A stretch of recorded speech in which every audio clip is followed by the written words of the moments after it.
Et puisque nous sommes, Jacques, au tout début d'une rétrospective, je me permets de vous demander ce que ce type de programme où tous vos films repassent, quel type de sentiments, presque tous, quels sentiments cela vous procure et quelles idées peut-être vous viennent face à ce corpus de films qui est bien sûr analysé par les autres, c'est pas à vous de le faire, mais tout de même, quel est votre sentiment? Côté des idées, c'est totalement nul.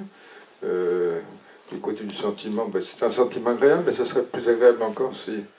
Enfin, les rétrospectives sont plaisantes lorsqu'on vient de faire un film. Quand il y a une rétrospective, puis un film, puis une rétrospective et un film. Quand on enchaîne les rétrospectives, c'est un tout petit peu moins rigolo. Mais je suis quand même très content d'être là et je suis très content que des films soient vus et que mes films soient vus, évidemment.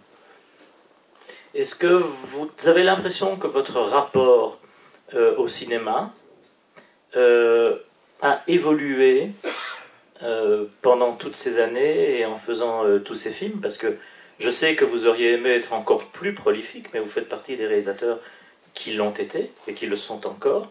Est-ce qu'il a évolué ce rapport, où il s'est cristallisé très vite et qu'en fait c'est toujours la même flamme qui brûle et à laquelle vous... Ouais. C'est la même flamme qui brûle. Je me rends pas bien compte, c'est plutôt en analysant les films, donc c'est des gens comme vous à qui je devrais poser la question, qui avaient peut-être vu les films au fur et à mesure des années. Moi je les revois pas, donc je suis peinard, mais j'imagine que ça a dû un petit peu bouger, que j'espère que c'est devenu un petit peu plus libre. Je crois que le dernier l'est peut-être davantage que certains que j'ai faits, mais je suis incapable de répondre à cette question. Alors, la réponse est... Ah, moi j'aperçois la même flamme. J'aperçois le même désir. Il y a réellement...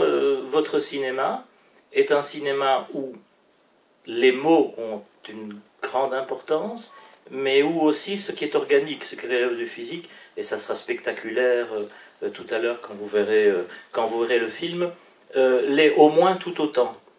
Et j'ai l'impression qu'il y a des choses qui étaient là, voilà, déjà dans les doigts dans la tête, c'était là, il y a des choses qui sont là, et ça ne veut pas dire qu'on se répète, mais ça veut dire que j'ai l'impression que les enjeux sont les mêmes. Ça radote toujours un peu, hein, mais j'ai l'impression que c'est pas toujours les mêmes personnages, ils viennent pas toujours du même milieu social. Enfin bon, on essaie j'essaie de faire bouger un petit peu les choses, mais parce que aussi moi j'ai pas envie de me répéter trop. Mais certainement que si on s'amusait à relire tous les dialogues, on verrait par exemple qu'il y a quelques redites formidables. Heureusement personne ne le fait, donc je suis peinard, mais que j'ai autant d'intérêt à faire des films aujourd'hui, c'est une évidence. Je me demande même si c'est pas plus fort que lorsque j'ai commencé. Malheureusement, c'est un peu plus compliqué de les faire aujourd'hui, donc c'est peut-être pour ça que c'est plus fort d'ailleurs, parce que il y a une quasi impossibilité de faire certains films, et quand je dis certains films, mes films, et donc ça donne envie de se battre davantage encore, mais contre qui, contre quoi, un peu contre des moulins à vent, là, ça devient difficile. Mais du côté du désir, oui, ça va. Je n'arrive pas à penser que je pourrais arrêter, voilà. Ça me paraît tout à fait impossible et ça serait un très mauvais signe. Il y a quelque chose qui me semble d'évidence, vous séparer de toute une vaste partie du paysage cinématographique et des cinéastes, c'est que votre cinéma n'est pas un cinéma de vérification, c'est pas un cinéma qui s'écrit et ensuite on va vérifier ce qu'on a génialement imaginé au processus du tournage. C'est un cinéma de découverte. On a vraiment l'impression que voilà, il y a à chaque fois l'expérience de faire le film est au centre.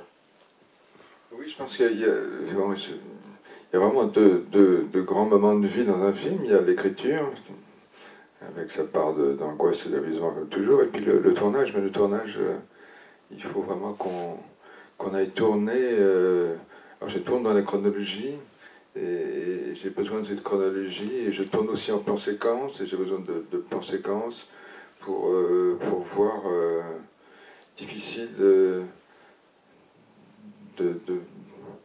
bien sentir ce qu'une scène a dans le ventre si tout à coup on la segmente. Donc j'ai besoin de la longueur pour pouvoir entendre toute la scène et pour pouvoir avoir des choses tout à fait subtiles et intelligentes à dire mes petits camarades comédiens. Une autre chose que votre cinéma me dit, c'est qu'il y a une musicalité, il y a un rapport intense avec des choses qui relèvent du cinéma, mais de la musique aussi. Et plus globalement, le son. Il y a quelque chose de très très fort qui se passe là. Je voulais un peu avoir quelques mots de votre part. Je pense que c'est vraiment un travail musical, c'est-à-dire que quand on attaque une scène, tout l'aspect, je ne sais pas quoi, psychologique en simplifiant, bon, je veux dire, en une minute, il est réglé avec les acteurs. Je veux dire, s'ils ont une question à poser sur, oui, bon, voilà, c'est... Alors après, il s'agit de trouver de faire chanter la scène, et pour la faire chanter, il faut la travailler, il faut travailler les tempos, changement de tempo, les silences. Est-ce que cette phrase un peu plus chuchotée ne serait pas plus... Est-ce que ça ne serait pas plus joli? Est-ce que donc oui, on est sur comment dire tout ça, mais pas sur comment bien jouer la scène. Souvent, comme je vois sur beaucoup de films, sur un tempo unique, et je me dis mais qu'est-ce qu'ils font là? C'est très très très ennuyeux. Et donc il y a un travail pour essayer de chercher le chanter de la scène, et ça demande pas mal de prises, ça demande beaucoup de travail avec les acteurs, mais c'est un travail très excitant, donc c'est pas une punition. S'ils le reçoivent comme punition, c'est des couillons, c'est pas des gens qui ont envie de travailler. Donc ce travail-là est très excitant, parce qu'à la 14e prise ou à la 17e prise, il est vrai qu'on n'a fait que progresser, alors, on ne refait pas une prise, voilà, c'est ce que je disais il y a peu de temps. On ne fait jamais une prise, on progresse dans la prise, on essaie de garder ce qui a fonctionné, et l'intéressant du tournage, c'est qu'effectivement, on ne sait jamais à l'avance ce que, bien qu'ayant écrit les mots, bien que croyant connaître un tout petit peu la scène, on ne sait jamais vraiment ce qu'elle va nous offrir, ce qu'elle va dégager, ce qu'elle cache, ce qu'on va trouver, ce qu'on va... Alors ça, c'est très excitant. Donc l'idée de se dire, je reviens au début, est-ce que le désir, plus de boulot aussi intéressant que le mien. Enfin, j'en vois peu. Donc si je décidais d'arrêter, après l'excitation et le plaisir qu'il y a à travailler des scènes avec les acteurs, je serais complètement cinglé. À un moment donné, il a été beaucoup question du fait que que vous les poussiez jusqu'à un certain point pour obtenir ça. Je ne dirais pas de manière confrontationnelle, mais bon, quand même, je voulais un peu savoir quel était le rapport entre le cinéaste et les acteurs. Il y a un rapport de désir là aussi. Je veux dire, on les invite à bord, et ensuite, ben voilà, on fait ce qu'on fait avec eux. Et apparemment, votre travail, et d'évidence, votre travail avec certains acteurs qu'on croyait connaître, les a fait un peu redécouvrir, et avec des gens qui n'avaient pas d'expérience, a donné des résultats formidables. Et je voulais avoir votre sentiment et par rapport à ça, le rapport voilà, que vous entretenez avec ces gens que vous filmez. C'est compliqué d'en parler, parce qu'en fait, à chaque personne, à chaque acteur, ou à chaque comédien, amateur ou professionnel, on a un autre rapport, et on ne connaît pas à l'avance. comment on va travailler. Certains ont besoin qu'on les réconforte beaucoup, sont en manque de confiance permanente, d'autres non. Donc c'est une relation nouvelle à chaque fois, et l'idée d'une espèce de méthode avec les comédiens n'a aucun sens, parce qu'effectivement, à chaque fois, on a une personne nouvelle. Donc si on ne décide pas que c'est une personne nouvelle, et que c'est d'autres relations qu'on va établir, on est forcément dans l'erreur, ou bien on est dans une raideur qui ne me convient pas du tout. Je veux dire, j'essaie de tirer le meilleur d'eux, et le meilleur d'eux, si je n'arrive pas à saisir comment ils fonctionnent un tout petit peu, ce qu'ils attendent de moi, moi, on ne va pas y arriver. Je veux dire, je ne pas sur un film avec 3 acteurs, c'est 3 rapports différents, et c'est 3 façons de travailler différentes, et selon les jours, selon les humeurs, selon les fatigues, c'est encore certainement des relations différentes chaque jour. Donc il faudrait, ce serait amusant de filmer les rapports que j'ai, par exemple, ça n'intéresserait personne, mais enfin que j'ai avec les acteurs, parce que d'un jour sur l'autre, les choses évoluent, évidemment. Donc parfois il faut... oui, il faut les presser. Donc, certains acteurs ont besoin d'être qu'on leur dise qu'ils peuvent être meilleurs. Enfin, sur Raja, Pascal Grégory n'arrivait pas à faire une scène, et on est revenu le lendemain. Il était très très très fâché. C'est arrivé avec d'autres acteurs d'ailleurs. Et on est revenu le lendemain parce que ça n'y était pas, mais parce que n'était pas très loin d'y arriver, et sa confiance en lui n'était pas assez grande. Donc il a fallu lui dire que moi j'avais confiance en lui bien plus que lui avait confiance en lui-même. Et donc il a réussi à arracher cette scène, et il l'a fait très très très très joliment. C'est une scène très difficile à faire, et il l'a réussi, et j'étais très étonné de la réussir. Mais certainement, il faut avoir confiance dans ses athlètes, dans ses propres athlètes. Vous avez connu tout jeune l'époque des ciné-clubs, et je voulais savoir qu'est-ce qui vous reste de ce vécu-là, et est-ce que cette culture qui s'est faite là est quelque chose qui ensuite vous a mené à être le cinéaste que vous êtes? Je n'ai pas pensé, du côté du ciné-club, je n'ai jamais pensé en voyant. J'étais dans un club où il y avait une école de préparation de l'école de cinéma, qui s'appelle aujourd'hui la FEMIS, qui s'appelait l'IDEC à l'époque.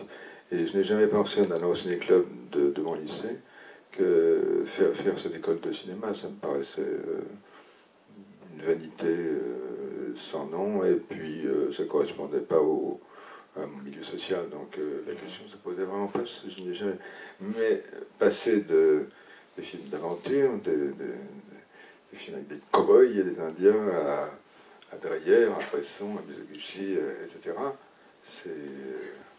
c'est vraiment renversant. Enfin, c'est d'une violence formidable. Donc c'est les plus belles heures de ma vie de lycée. Le lycée m'ennuyait terriblement, mais tous les vendredis à 17h, j'étais là, et ça durait pendant 5 ans. Et je crois que là, j'ai vu tous les grands cinéastes de l'époque et d'avant, bien entendu. Donc c'est là que tout s'est joué, je crois. Sans que je sache que j'allais un jour décider avoir la prétention de faire des films. De quelle manière et à quel moment le cinéma est devenu une possibilité, quelque chose d'envisageable pour vous? Mais je m'ennuyais beaucoup dans les petits boulots que je faisais. Alors j'ai pensé que je pouvais être un assistant monteur sympathique et efficace. Puis oui, je suis passé assistant monteur, un chef monteur, et puis là je suis quand même pas mal ennuyé avec les gens avec qui je travaillais, et je me suis dit je vais monter mes films. Donc le point de départ pour un peu hypocrite, c'était je deviens un réalisateur pour pouvoir monter ces films, comme ça je ne m'engueulerais pas avec la personne en face. Finalement, peut-être qu'il y avait le désir de film était là, certainement, mais de là à penser que devenir cinéaste, enfin, une grossièreté impossible d'envisager. Et en fait, puis quelques mots quand même. L'an 1, je veux dire, il y a 0-1, c'est quelque chose, bon, on en a reparlé encore après ce qui s'est passé avec Charlie Hebdo, tristement et récemment.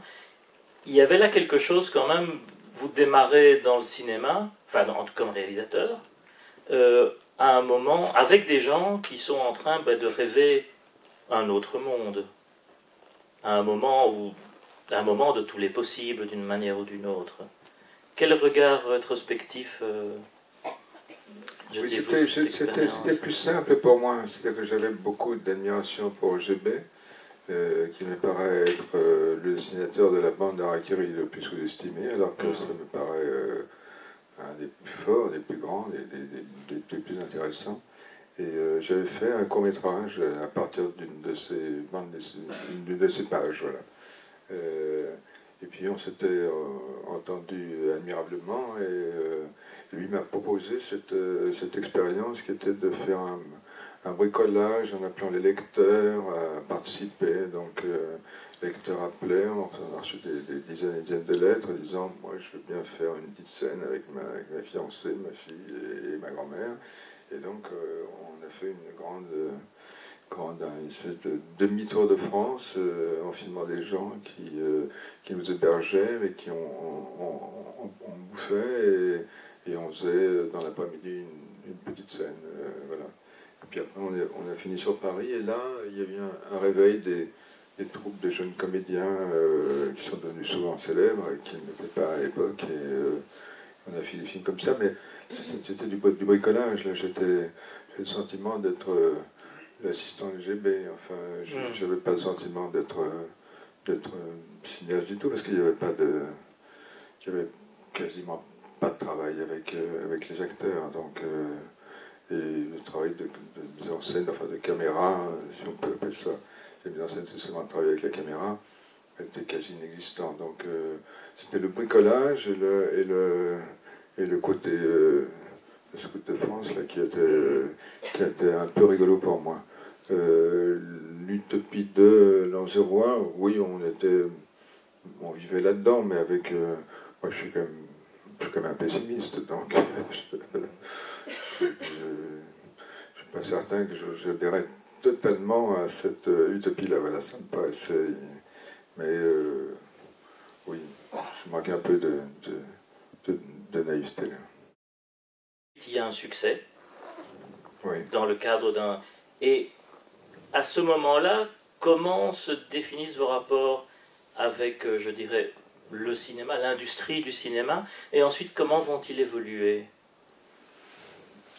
Je fais Un sac de billes, qui est un film que je fais sur la recommandation de Truffaut, qui était en difficulté avec Pialin, qui était son beau-frère, et Pialin disait oui, il disait non, enfin bon, c'était une complication extrême, et il ne voulait pas faire le film en fait. Et moi j'avais pas un rond, et à ce moment-là, et quand on m'appelle pour cette commande, je dis oui, sous de réserve, je voudrais avoir le choix des enfants acteurs, que ça me concerne seulement et que l'avis du producteur ne soit pas pris en considération, ce que Berry accepte. Et puis je demande que le roman soit réadapté, retravaillé, parce qu'en fait, il y a quand même un paquet de clichés dans le roman. On essaie d'en retirer une partie, on n'a pas réussi peut-être à les retirer tous, mais en tous les cas, voilà. Donc j'ai fait ce film, et après, bien entendu, la question était de ces enfants juifs poursuivis par les Allemands. Donc tout ça m'intéressait, si ce n'est que ce qui intéressait Berry davantage, c'était de voir des chars d'assaut, de voir l'armée allemande. Ça m'intéressait plus que moi. Moi, je n'ai pas connu non plus cette époque, donc j'étais intéressé par les enfants, mais je n'étais pas très intéressé par cette histoire, mais par les guerres. Donc, à la sortie du film, le film a assez bien marché, 1 million d'entrées sur la France. Et à la sortie du film, j'ai eu 3, 4, 5 propositions de films de guerre. Donc, il me semblait que dans le film, s'il y avait quelque chose qui n'était pas là, c'était bien ça. Donc j'ai refusé ce film, et puis j'ai continué d'écrire mes petits machins, mais comme comme ça avait bien fonctionné le film de commande, bien entendu, les gens me disaient, enfin les gens me disaient, les producteurs, Berry en premier, me disaient, mais continue, je veux dire, tu es fait pour... Alors Berry voulait absolument que je ressemble à Truffaut, que je sois quasiment, ayant été quasiment amené par Truffaut, voulait absolument que je me trouve aussi charmant que Truffaut, et pensait que je pouvais faire un film de commande, ce que faisait Truffaut, quasiment, et puis un petit film pour moi, voilà. Et moi, j'avais plus envie de faire les films que j'avais envie d'écrire, voilà. Donc là, il y a eu 2 ans sans film, parce qu'effectivement, je ne recevais que des films de guerre, que je n'étais pas capable de faire. Alors vous dites pessimiste, je vous crois, mais un pessimiste combatif.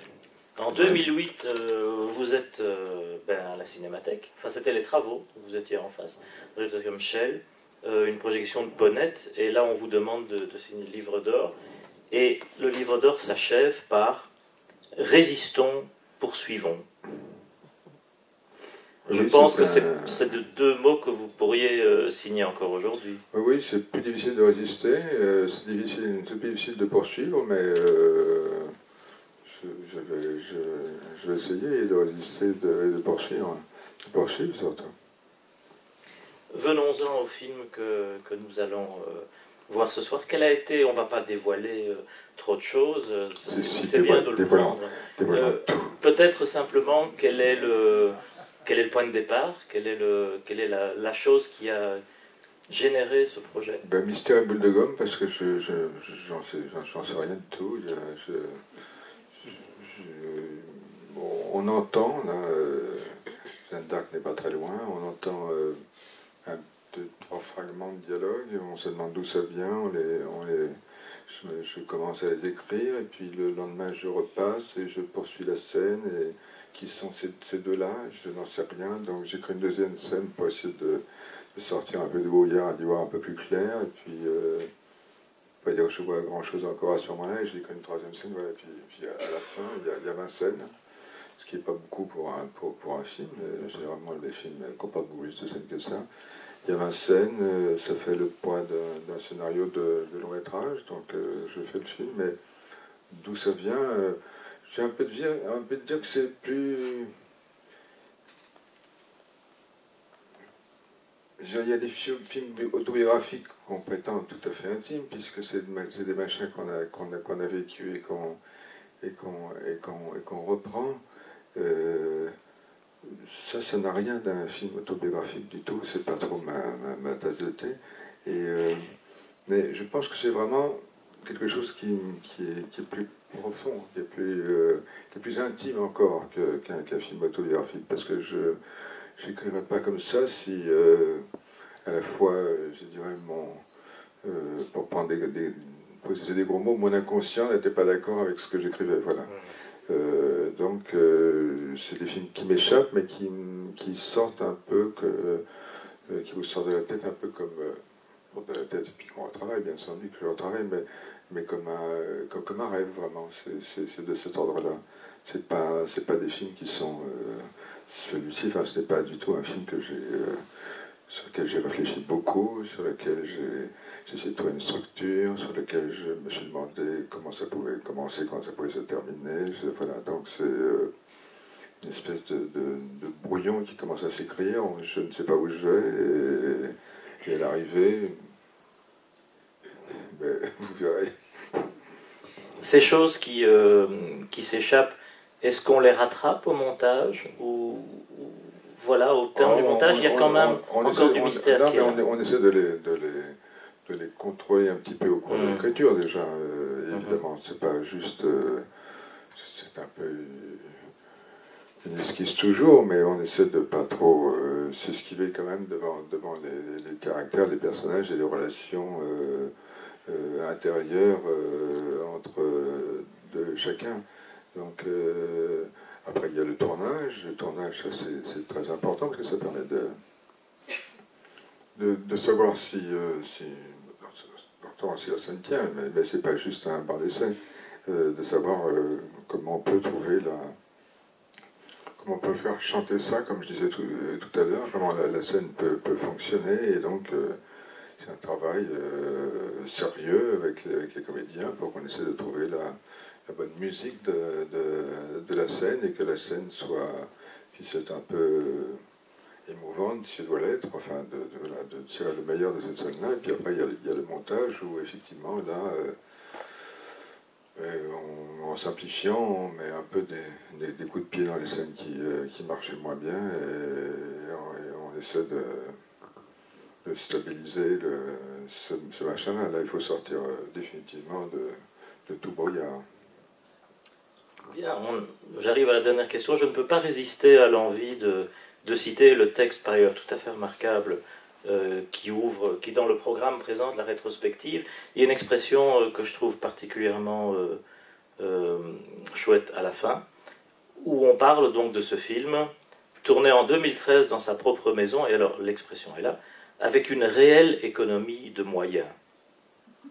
Ce qui revient, c'est une manière très très élégante de dire qu'il n'y avait pas de sous. Alors je voulais savoir, plus généralement, votre rapport avec l'économie du cinéma telle qu'elle est aujourd'hui. Ce que j'ai appris en faisant une trentaine de films, c'est qu'effectivement, ce film-là, j'ai pu le tourner assez vite, je l'aurais tourné plus lentement, 20 ans plus tôt, voilà. Donc on acquiert une espèce de, je sais pas, maîtrise me paraît un vilain mot, mais enfin quelque chose de cet ordre-là. Donc vieillir n'est pas une mauvaise chose tout le temps. Pour le reste, j'écris 2 personnages, sachant que les conditions... sachant que si je ne trouve pas assez d'argent, de toute façon, je tournerai le film. Voilà. Et puis je l'écris pas seulement pour ça, je l'écris parce que ça vient comme ça. Et je l'écris aussi parce que, je le dis toujours, le métrage c'est plutôt une nouvelle. Si on a 2-3 personnages, c'est bien. Si on a 18, c'est pas 1h45 qu'on va essayer de faire un peu le tour des 18. Donc, moins ils sont, mieux ça vaut, et plus on peut travailler un peu sérieusement sur chacun. Donc, moi, je suis entre le chiffre 2 et le chiffre 4, 5 maximum, voilà. Et sur un film, il me semble que c'est très bien si on veut travailler un peu sérieusement, voilà. Donc, celui-ci, j'en ai besoin de 2 et quelques rôles secondaires, mais avec ces 2-là, à la fois je faisais le film qui me convenait, et je n'avais pas besoin de plus d'argent, et si je ne trouvais pas un peu d'argent, je faisais le film. Voilà. Donc tout allait bien. Bien, mais vous verrez dans quelques minutes qu'effectivement, tout est allé bien. Je vous souhaite une excellente projection, et je remercie encore Jacques Doyon pour sa présence et ses propos passionnants ce soir. Courage, courage, ne fuyez pas, restez jusqu'au bout. Aimez le film, aimez le film.